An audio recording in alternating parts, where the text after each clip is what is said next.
السلام عليكم ورحمة الله. مشاهدي الكرام، مرحبا بكم في حلقة جديدة من برنامجنا خلاصة كتاب. بين أيدينا اليوم رواية دروز بالغراض للكاتب ربيع جابر. هذه الرواية منذ فتحت صفحتها الأولى ما كدت أتوقف عن قراءتها حتى آخر سطر فيها، حيث وجدت نفسي متعاطفا مع بطلها، متمنيا أن يصل إلى نهاية سعيدة لكل ما مر به من آلام وعذاب.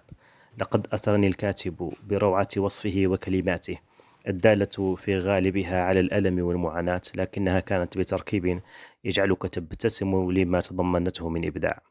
رواية دروز بلغراد تعرفك على أحداث واقعية حدثت فعلا في لبنان سنة 60 800 أو 1000، والمتمثلة في نفي السلطان آنذاك لمجموعة من الدروز بعد الاقتتال الذي جرى بينهم وبين مسيحيين.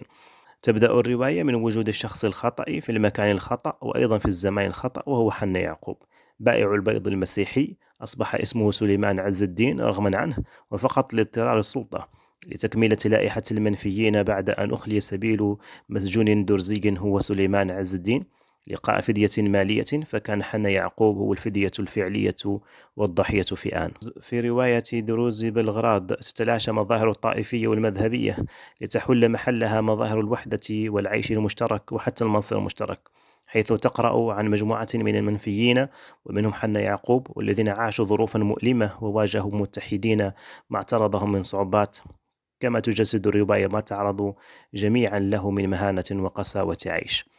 كذلك تبرز الرواية ذوبان الفرد مع الجماعة، فنرى حنا يعقوب المسيحي وبوجوده ضمن مجموعة من الدروز أصبح سليمان عز الدين والأخ الخامس لإخوته، لاقى منهم كل حماية ورعاية، وهو رغم مسيحيته نراه ينصت لتلاوة القرآن ويصلي مع قافلة الحجاج ويستمع للخطباء فيهم.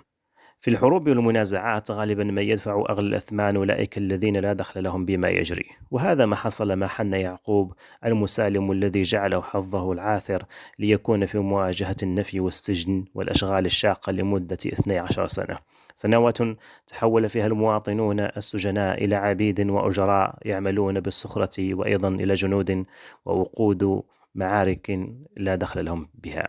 في مكان آخر يضيء الكاتب على بعض تقاليد وأخلاقيات المجتمع الدرزي عندما يقول متحدثا عن السجناء الدروز الذين يعملون في موسم قطاف العنب بأنهم قطفوها وكأنها لأبيهم ولم يكسروا الفروع أو يرموا العنب على الأرض خارج السلال، وهذا يشير إلى إخلاصهم وتفانيهم في العمل الموكل إليهم.